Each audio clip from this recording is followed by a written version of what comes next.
a very composed, dedicated professional, Dr. Shamshad, whom we have been seeing on the TV screen for many years, Jamal Shah, Murtaza Solangi Saab, Gohar Saab. If I am not naming anyone, doesn't mean that I'm not acknowledging you. I'm just giving you a feel that I'm really proud that we have got one of the best team. I'm hopeful that Almighty Allah would enable us to lead and steer this nation in this interim period. I'm very well aware that we are here for an allocated time. We do not have some perpetual mandate to serve this nation or country, but in given allocated time, हम कोशिश ये करेंगे कि कोई foundations lay करें where we have sense of continuation of national and international commitments with all the previous governments which they have given to the different forums. And in continuation of that, we will try to support the new initiatives, whatever the law and constitution allow us to do. Especially Special Investment Facility Council. This is a dream come true. Even as a child, when I used to think about Pakistan, we would have been told that Pakistan एक ज़राई मुल्क है. Pakistan के पास बड़े rich mineral resources हैं. Or as hailing from Balochistan, we would take a lot of pride in our natural and mineral resources.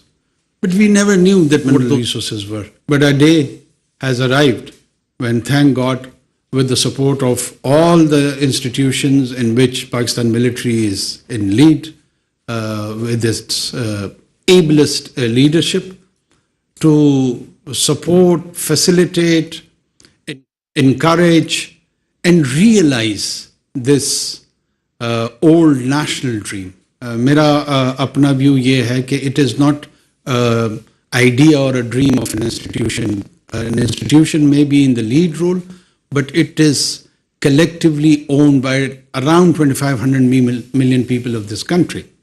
So we all own it, we all support it, and we will all contribute jointly towards it. Dusra, I know it's a polarized society, and in this polarized environment, we would try to differentiate between politics and law. There is a rule of law and there is a rule of order.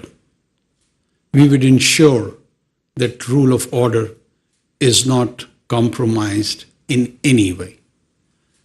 Rule of order would ensure and lead us towards the rule of law.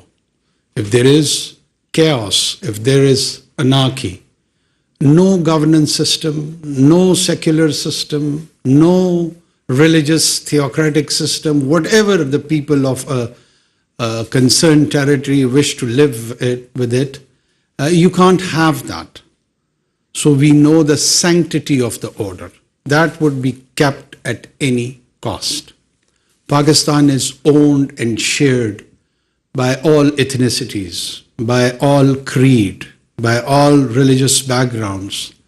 Quaid-e-Azam Muhammad Ali Jinnah, his famous speech of 11th August was a projection for the idea of a citizenry where no identity-based rights would be prescribed.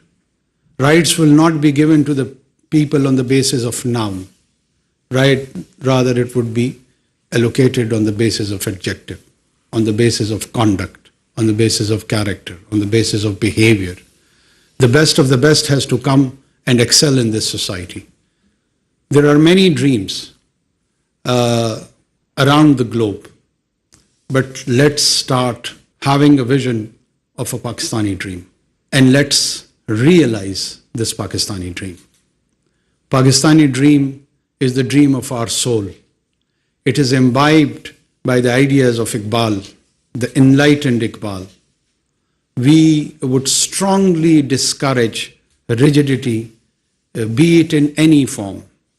in this society. We do not stand for the forces of darkness. Rigidity may come in the garb of religion or secularism or any other form. These extreme attitude, they are not just unwelcomed, they would be discouraged. They would be curbed and controlled by the law. I have a deep sense that along with our economic challenges, which are huge, with an able team like yourself, we will try to ensure financial discipline. We have a sense of sanctity of the taxpayers' money, this money on which we even are having today's meeting, consuming this water, tea, traveling, doing any sort of actions. It is paid by the people of Pakistan, and we have that sense of sanctity towards them. By the common vendor, he contributes towards our gathering. By a shopkeeper, by a civil servant, by a teacher, by a lawyer, they all contribute towards us so that we can deliver for them the social services. We can provide that secure environment for them. So that utmost duty, inshallah, maybe it is for a month, 2, 3, I don't know, or 3.5, whatever the allocated time is, will demonstrate not through our words, but through our actions. The minorities, inshallah, will stay protected in this country. There may be an attempt to harm them from a section of marginalized and peripheral group of people, but that would be responded sternly and strictly by the state and society both. Pakistani state and society does not align and identify with such elements. They may be from us, but they are divorced from us. They are divorced from our identity process. We do not identify with them. We want to keep ourselves distant to them. One of the main idea of Muhammad Sallallahu Alaihi Wasallam's message, with all the monotheist tradition, with all the Abrahamic tradition, was, and will remain the idea of dami or zami or minority. They always envisioned that there would be a situation where your community probably would be in majority. So when you are in a majority, the minority has to be protected, not on the basis that they would convert to your worldview, not on the basis that they have to have the same kind of world outlook. They can differ with you, but the basic human dignity, the security, their provision and sustenance has to be ensured by this divinely inspired idea. And Pakistan, alhamdulillah, was created on those tayyaba and noble principles. Pakistan is the product of noble idea. Pakistan is a romance.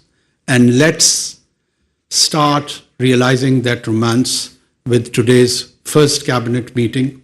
I'm sure you would be given some task, and I expect that within 3 to 4 days, with all the inline departments, we will be having briefings, and with Godspeed, we will start, inshallah, to deliver. Last but not the least, we have seen some sabotage activities on May 9th. I would explicitly express my not just discomfort, but it was a way of disappointment that how and where did we reach on that day. Not just that our military installations were attacked. Gentlemen and ladies, let me remind you, when I was growing up, a new virus was emerged by the name of AIDS, and it was acquired immunodeficiency syndrome.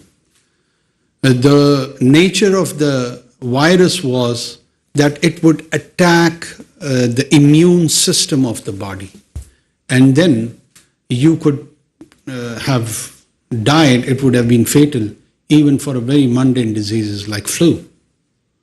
So for any polity, if its immune system is attacked, it leads towards its fertility. And in our context, these emblems, these symbols are important. These state symbols, when they are attacked, state doesn't disappear or vanish within a day or two or week. It's a process. And the initiation of that process, or an attempt at least to do so, in my mind comes that it was exhibited on May 9th. We not just condemn it, now we are in the role to ensure that justice is being done, and whosoever violated laws on those days would be treated by those laws. There won't be any favor, there won't be any fear. We will try to implement with justice and neutrality. Our core issue, Kashmir, cannot be ignored, as it does not lie in our memory or in mind. It lies in our soul. And body can transform, soul can't. So for us, Kashmir is eternal. Thank you so much. 9 मई के वाक़े की